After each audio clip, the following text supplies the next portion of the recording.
My book buying this year has been a little bit out of control, but in my defense, I did really good last year, so if I go off the rails this year, it just kind of balances out. Hello, I'm Cass, welcome back to a new video, and welcome to a brand new book haul. And an important note is, these are the books that I've bought in the last 6 months. This is not a random Monday afternoon book buying spree. These are books that I have been slowly collecting throughout this year. I have so many books to talk through, and I'm very excited to talk through all of them, to maybe share my thoughts on some that I have read, to share my upcoming reading plans with some. Without further ado, I think I'm going to go ahead and start grabbing from this stack, and then I'll slowly make my way through the stacks in front of me as well as this stack over here. Many books to go through. Let me stop blathering about and let me start talking about some books. The first book being this edition of The Blue Castle by L.M. Montgomery. It is a page classics. I have finally started my journey with L.M. Montgomery, reading the Anne of Green Gables series, and I have been just having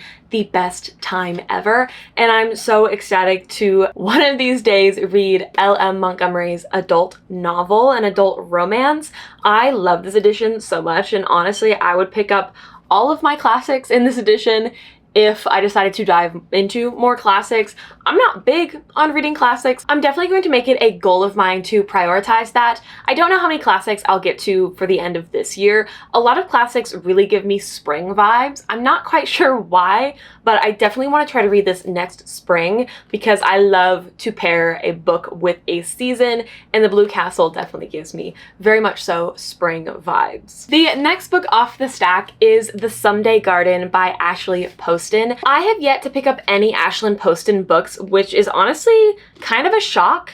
Okay, these stacks are kind of already annoying me, so maybe I will rotate them slightly if I quit hitting myself on them. I'm 2 books in and I'm already like overwhelmed. But I don't tend to gravitate towards magical realism, which is what most of Ashley Poston books are. However, this one really intrigued me, so I decided to go ahead and nab it and put it on my summer TBR. We have Sophie, who moves to Lilymore House and slowly finds herself falling in love with this house and the garden outside. One day, however, a magical door appears and leads her to a secret unfinished garden where there is a man trapped inside.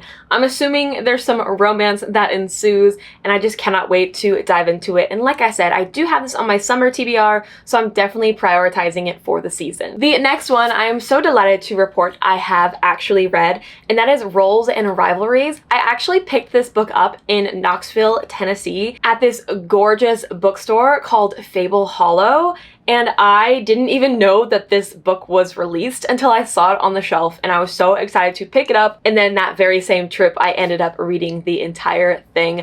I just find Christy Boyce's writing to be so fun to dive into, and it's just like a nerdy, reminiscent time. We have Hazel and Max, who are both high school students in the marching band. Hazel is a part of Color Guard and Max is a part of the drumline, and there's some like animosity between these two like divisions of the marching band, and they also were childhood best friends and kind of had a falling out, and they hadn't seen each other for years until Max moves back to Hazel's high school. With Christy Boyce, there's of course the usual mixture of D&D and nerdiness, and it really is one of those books that just I wish I had in high school because I would have been rereading this to death. However, even being grown, I had the best time and definitely see myself rereading this installment of the series. It is the 3rd book in the series. If you found yourself kind of turned off after Dating and Dragons, I highly implore you to give Roles and Rivalry a chance because it definitely has more of the feel and the fun that the first book did compared to like the serious weird like romance that the second book had. I feel like the second book was trying so hard to be like new adult when the first and third book found themselves solidly in the YA category and didn't try to take itself too seriously. So yes, I had a lovely time reading Roles and Rivalry, and I love this cover designer so much. They always do a phenomenal job bringing these to life, and I love that I have them on my shelf. We have a BK Borison book. Now, last year I picked up First Time Caller at the suggestion of Sydney when I visited her, and when I saw And Now Back to You was coming out, it was definitely one of my highly anticipated reads for the year because I loved first time caller, and I feel like BK Borison kind of became like a new favorite romance author of mine, especially with Love Light Farm. The second book in Love Light Farm, maybe not so much, but it's kind of hit or miss with BK Borison. Either I eat it up and they're almost like 5-star reads, or they're just really bad. So this one luckily fell on the shelf of really enjoyed it, had a fun time, was nearly a 5-star. We have Jackson and Delilah, and once again we have a little bit of like rivals situation happening, like they don't really like each other. There's a lot of like miscommunication in the beginning, not between them necessarily, but rather their interpretations of one another and how they interpret each other's actions. And they read way too much into small details that each other do that are just not the case at all. But they get snowed in, the forced proximity, the one bed, like there are so many really delightful romance tropes within this book that are right up my alley. And you can kind of tell I love a good rivals to lover situation. And when you can pull it off in a contemporary, it's so good, especially when it feels like enemies to lovers leaning. But with enemies to lovers, it's so difficult to pull off in a contemporary compared to like a fantasy, because obviously in the fantasy, like, oh, we're mortal enemies and like we're sworn to kill one another is so much more fulfilling than just like, I don't like you in like a contemporary setting, obviously. So like a rivals, enemies to lovers situation, I feel like BK Borison really pulled off in this book, and I cannot wait for future installments in this series. I don't know if it has like a series name. They usually do, and I usually just always forget what it's called and just call it like first time caller series. So I really look forward to future installments. Moving on to this side, actually, we will briefly talk about the Live Ship Trader series by Robin Hobb. So we have Ship of Magic, we have Mad Ship, and we have Ship of Destiny. I think I will just hold up Ship of Magic, that way I don't have to like hold up this whole chunk of a series, because his books are long. And I actually loved Ship of Magic and I loved Mad Ship. I did not so much love Ship of Destiny. That does not deter me, however, from picking up more in the realm of the Elderling. This was actually my first proper dive into the realm of the Elderling, which if you don't know is this like expansive world that Robin Hobb has created, made up of, I believe, trilogies and some quartets that follow the journey of Fitz. However, in this trilogy in particular, Fitz nowhere to be found, which is, I think, why I enjoyed this book so much more. I did read Assassin's Apprentice a couple years ago now. Didn't love it. I do have plans to reread it and give it another shot because I've heard the second book in that series is absolutely phenomenal. And then obviously I need the beginning of Fitz's journey to continue on the realm of the Elderling series as a whole. But I loved Ship of Magic. I love the Live Ship Trader series. I love books set on boats. If you have any recommendations, please give me all the boat books, okay? Something about like the crew and the camaraderie and the environment of the open sea just really does it for me, you guys. I love it when there's like threats of mutiny and like, oh, there's so much drama that can occur on a deck of a ship because there's nowhere to go.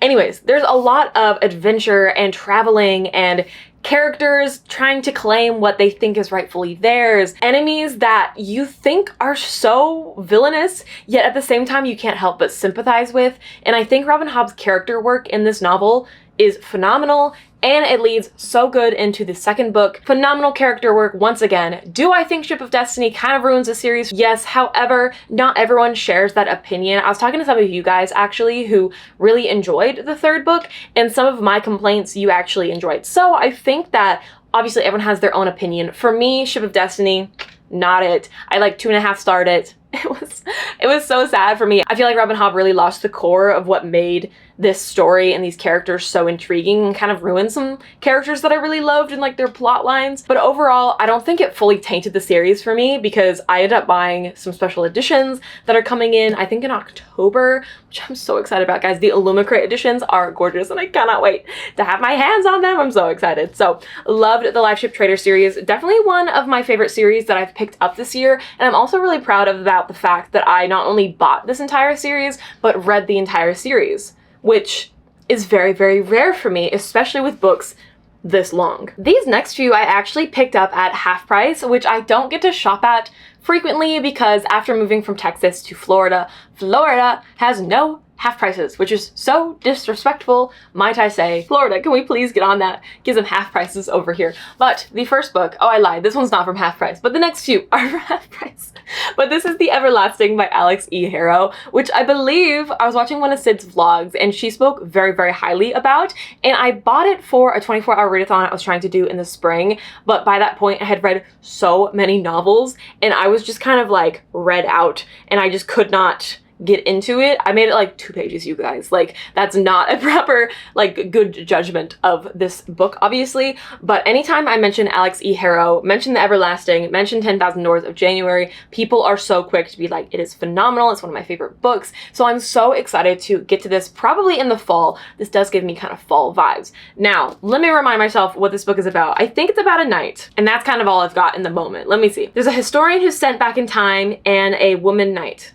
Do you really need any more than that? I'm really excited about that. For the most part, I'm not a huge fan of like time travel, but I think with like a one-way, like, okay, they're sent back in time and then the story progresses. As long as they're not going back and forth, I think I should be fine. I'm really excited to read the story, figure out why so many people adore this story, and also, might I note, this edition is stunning. And same though with the 10,000 Doors of January. I like that both of the Alex E. Harrow books that I own have a very like specific aesthetic and they go together very, very well. I don't actually remember what this book is about. I don't even think I checked what it was about when I bought it. I just remember seeing that so many people raved about this book, and I remember it was on my TBR at some point. It takes place in a sprawling mansion filled with treasures, and January finds a strange book that carries the scent of other worlds, and each page turns to reveal impossible truths about the world, and January discovers a story increasingly intertwined with her own. So very excited to actually get to this one as well. Maybe I'll have to do like a little bit of like an Alex E. Harrow reading vlog in the fall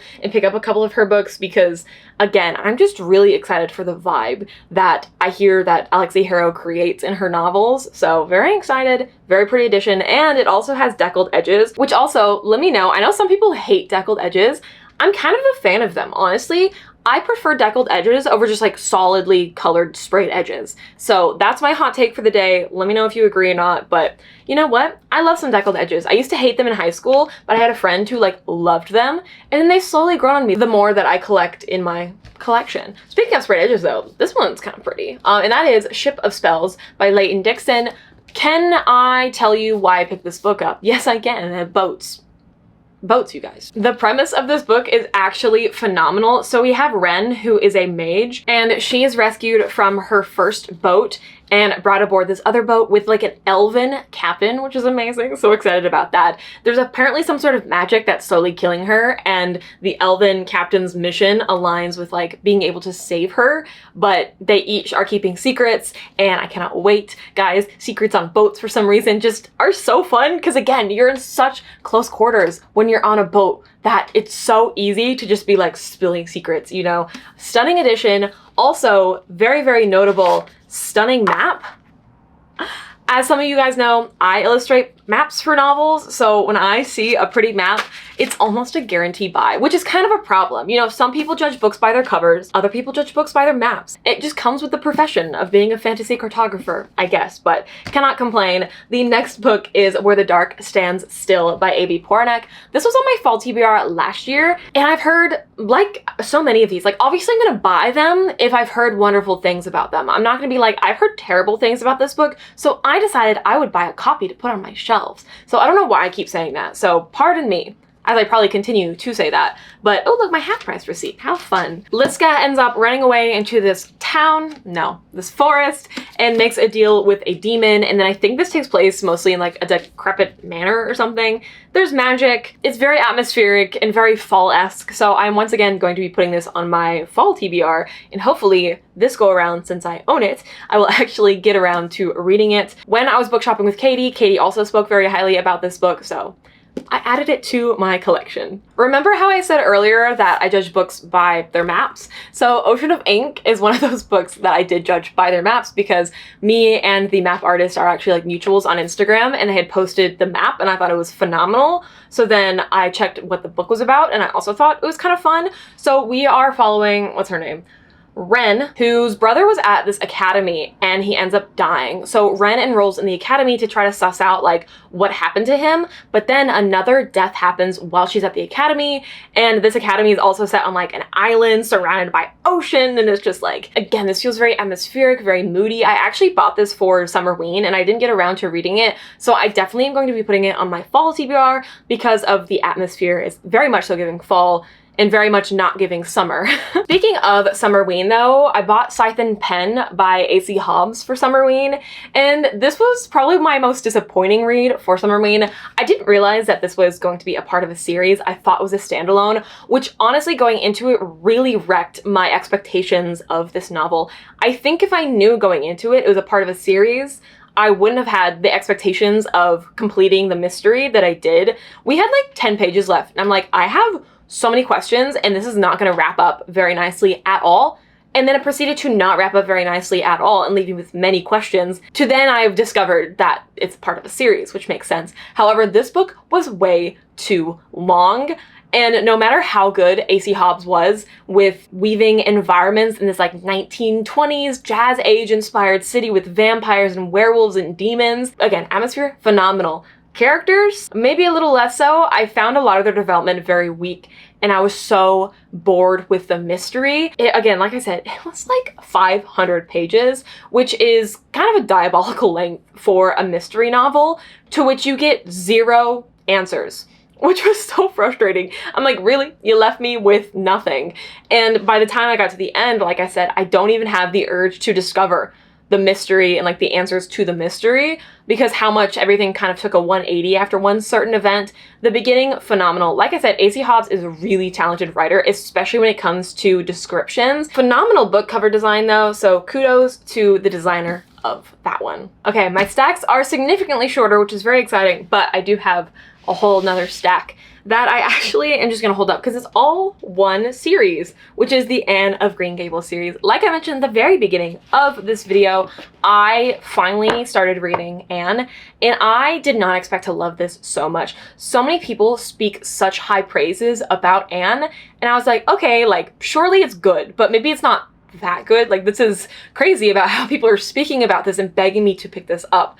And then I read it, and then I fell in love with Anne as a character and discovered that, yeah, all these people that were like, no, Anne is phenomenal and you're not even ready, were correct. So I'm very excited to continue reading Anne. I've read the first 2 books. The third one, which I will show shortly, you'll see why I'm reading it in the fall, because how could I read this in any other season? So we have Anne of Green Gables. What edition is this actually? Hang on. Vertigo Modern Classics, I think, is the edition. I just ended up buying the box set because I knew I would probably want to read all of them, and all of their covers are very, very pretty. So yeah, I decided to just read all of them. So we have Anne of Green Gables, obviously. We have Anne of Avonlea.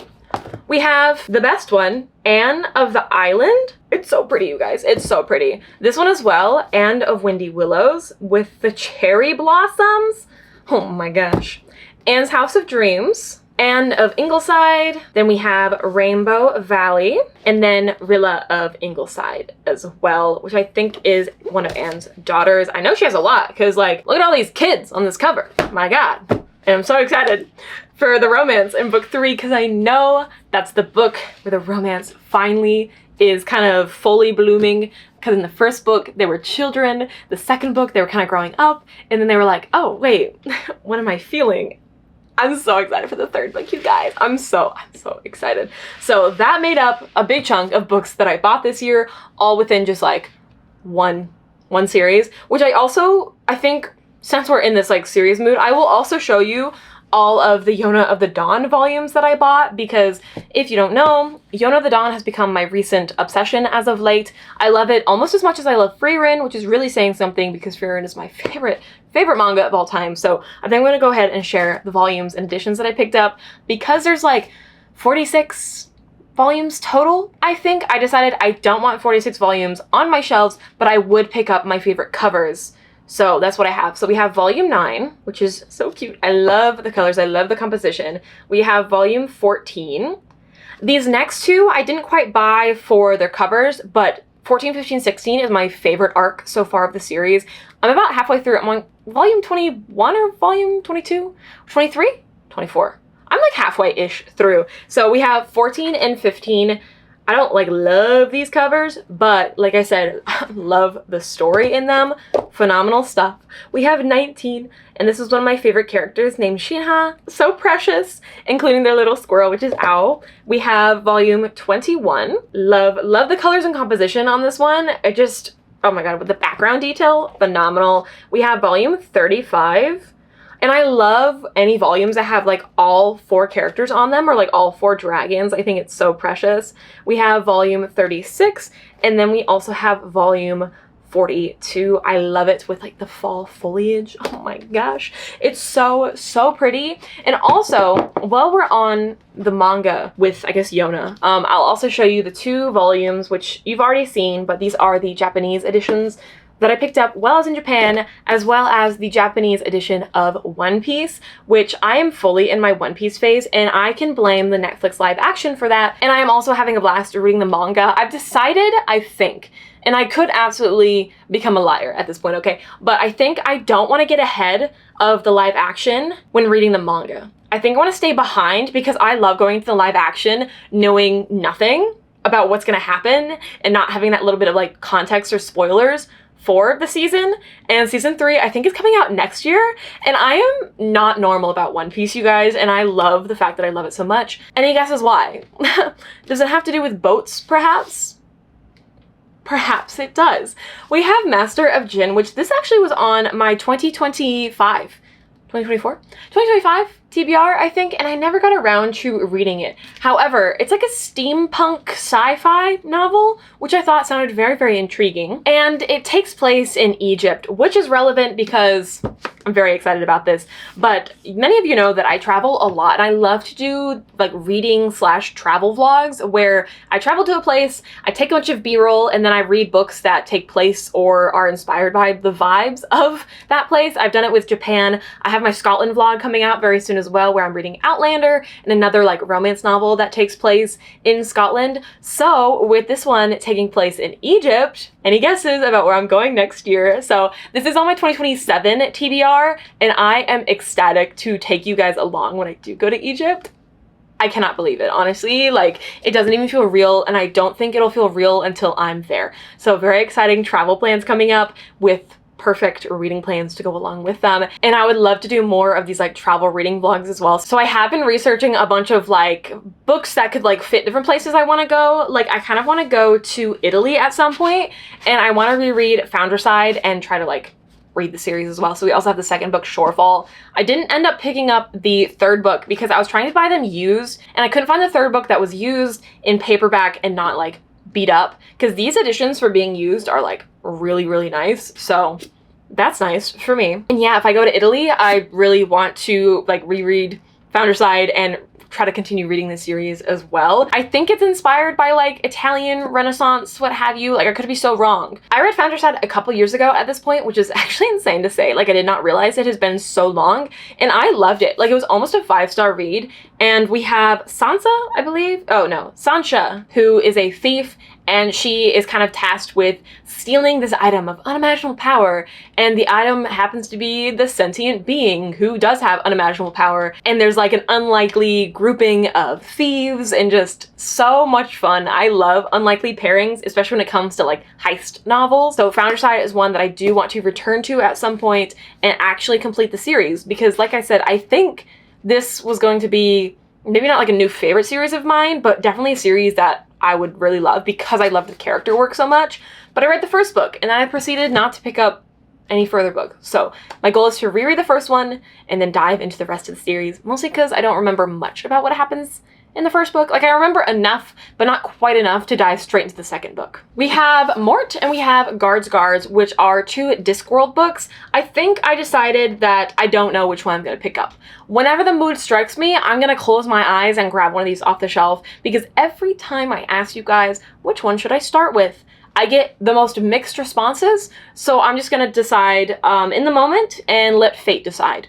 Both of these are on my summer TBR, so I'd love to get to one or the other. I would love to just get into Discworld at some point and experience Terry Pratchett's writing, because he's such a prolific and well-loved author, and I love the fact that he's known for almost like a satirical take on fantasy, and I can't wait to see how that is reflected in his novels. We have the favorites. My gymnastics team, we have a book club, and this was one of the books.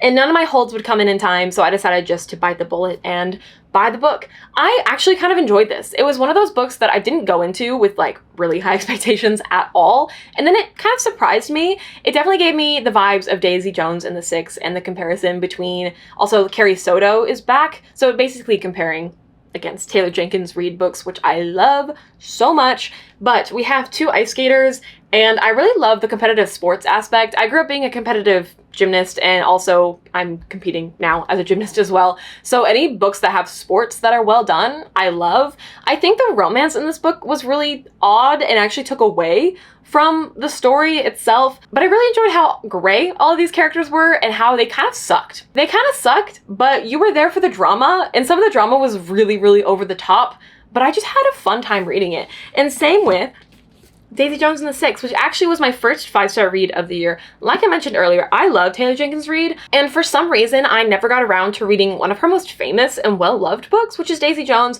but I started watching the TV show, realized I loved it so much, and I wanted to experience the book before I finished the series, and then was emotionally devastated, and I have yet to actually watch the last episode of the series for that reason. So maybe one of these days I'll finish the last episode of the TV show, but this was my first 5-star read of the year, and I love Taylor Jenkins Reid, and I cannot wait for any future books because I think I've cried during every single one of her novels. So that's super fun. And then to wrap things up, I have a few volumes of manga. A Sign of Affection, I almost said A Secret Affection or The Secret Affection, realized that's definitely not what it's called. This was one of Katie's favorite like recent mangas, and because it took me so long to trust her with Yona of the Dawn, I thought I'd go ahead, bite the bullet, and buy this book and hopefully read it soon. Hasn't happened yet, maybe one of these days. We also have Witch Hat Atelier, which I'm really excited to actually finish watching the anime. I watched the first episode in one of my reading vlogs where I read Witch Hat,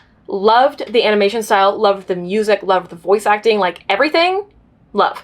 However, I just haven't really continued it on. I think I'm gonna love the anime more than the manga. There was nothing in this one that was like screaming like, yes, this is gonna be a favorite manga, like you should continue it. However, I felt that way with Yona, but then I watched the anime, loved it so much and wanted to continue the series. So maybe that will happen. We'll see. There's also a stunning map that I really want to draw, but I want to watch the anime first. And we have Gachi Akuta, which is also kind of up there with Yona, you guys, in very, very different categories. Like, obviously they're both manga, but they are so vastly different. And I think people that love Yona may not necessarily love Gachi Akuta, but for me, right up alley. So we have volumes 1 and volume 2. This is a series I 100% will be collecting. I love the art style. I love how grungy it is, and just like the dark line work and the character design is so unique. And I need all of these volumes ASAP. However, I'm trying to teach myself patience and slow buy the manga. So when I really feel the urge to continue on the manga, I'll just buy it slowly as I go. Like, obviously I really want to. Do not get me wrong. I want to continue reading the series, but I'm trying to, again, slow buy them and not just like buy the entire series. But the more I think about it, the more I'm like, but what if? Hear me out. I just bought the entire series in one fell swoop. I kind of want to do that. We'll see. No, we're being good. We are being good, okay? But that actually officially wraps up. Wait, no, we still have the stack right here. Hold on. Okay, sorry, I didn't mean to lie to y'all. I just got confused. I have like 7 stacks of books around me and it's kind of overwhelming.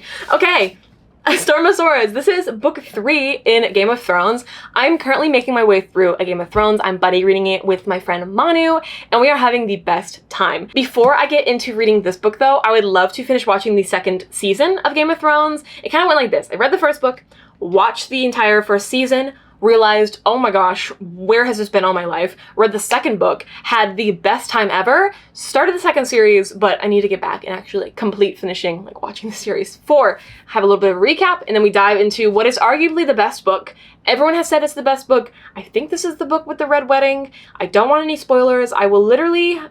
I've gone this long, okay? I've gone this long without getting spoiled, and I'm so excited to go into this. I know I'm gonna be emotionally devastated, but as long as my favorite character makes it out, then we are okay. I will not be telling you my favorite character, okay? You'll have to wait and see for the reading vlog that will probably be coming very, very soon for this novel. I also love these new editions of A Game of Thrones, and the redesign was part of the reason why I have like picked up the series this year. We also have the last contract of Isako, which was a very, very anticipated read for me because it was like a space opera sci-fi by Fonda Lee, who I already know is a phenomenal writer. I tried reading Jade City, which is her urban city set like gangster trilogy. Didn't love it. I loved her writing style, but I didn't love the atmosphere of the urban setting. So I thought that a space opera, the sci-fi-esque situation, I would enjoy. And I had really mixed feelings about it. We'd switch POVs halfway through, and I actually enjoyed their POV more than I enjoyed Isako's. So that kind of sucked. Still a lot of fun, I would say. It was a hard book to put down for me, but I would definitely be keeping an eye on future Fonda Lee books because, again, she's a phenomenal writer, and I want to find like a 5-star Fonda Lee book, and it was not quite the last contract of Isako either. We also have Direbound by Sable Sorensen. This is one of the books that my friend Manu has like raved about. I've heard bad things about the second book, but the first one I've heard is phenomenal. I try to avoid really popular romantasy books because lately they've kind of been letting me down. However, I read Quicksilver by Callie Hart, which was unexpectedly fun. I think going into them, remembering that, okay, they're not necessarily like high fantasy level. They're not Brandon Sanderson. They're not George R.R. Martin. Like, the writing is very, very different and the storytelling is very different. And going into them just to have fun and not be super critical of them, I found myself like enjoying it more with like Quicksilver and stuff because I didn't think that I would enjoy it at all, but people were requesting the map from Quicksilver so much to the point where I was like, let me read it, and if I like it and if I have fun reading it, I will draw the map to add to my shop. So that's kind of what I did. I asked Manu, out of all the romantasy lately you've been reading, what has been one that stood out to you the most? And she said Direbound. So excited to give this one a go. I think it's similar to, I don't want to compare it to Fourth Wing, but I am because it's like the one romantasy book that's like at the forefront of my mind with like bonds between creatures. So in Fourth Wing, obviously you have like the rider and the dragon. I'm assuming in this one we have wolves and then there's some sort of academy, I think. I don't know. This is one again. I just want to go in and have a fun time. So if you have read this one, let me know how it kind of shapes up to other like popular romantasy series, and hopefully I have fun with it. And then the last one, for real this time, I'm not lying and like trying to pull one on you, is Velocity Weapon by Megan E. O'Keefe. I love this cover design so much. I just think it's so creative, and I actually am in the middle of this one. I'm on chapter 20, which is page 143. There's a sentient ship, which is always a fun time. Well, okay, it's not like fully sentient. It's like advanced AI intelligence. Essentially, we have our main character, Sanda, who wakes up and everyone around her in this massive battle is dead. So she kind of finds herself stranded in the middle of space, not knowing how many years has passed or what the state of her family is or the state of the war or anything. And it's very, very interesting so far. I like it. I just hate how much it switches POVs because anytime it switches out of Sanda's POV, I do not care. I've yet to find another POV that I care about in the slightest, including her brother. Her brother? I think her brother's POV is in this. He's probably the only one that I'm like, kind of like, okay, whatever. But Santa's the only POV I like right now, which makes it really hard to continue because anytime I get to a chapter, like I said, I'm like, oh my gosh, here we go again.